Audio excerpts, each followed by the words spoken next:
Oh, magandang araw sa'yo. Pwede ko bang hingin ulit yung 1 minuto mo?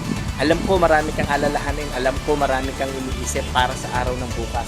Iniisip mo yung budget sa pamamalengke, budget para sa pambayad ng mga bills, kuryente, tubig, internet, bahay at kung ano-ano pa. Pero baka makatulong sa iyo ang mensahe ng Panginoon sa umagang ito. In Matthew chapter 6 verse 26, sabi doon, tingnan natin yung mga ibon na nasa himpapawid. Kumakain sila kahit hindi sila nagtatrabaho. Nakakapag-ipon sila ng kanilang kakainin sa pang-araw-araw at hindi sila pinababayaan ng Diyos na lumikha sa kanila. How much more tayo na mga taong nilikha niya na kawangis niya na mahalaga para sa kanila? Hindi po ba alam ng Diyos kung ano ang plano niya para sa atin sa araw ng bukas?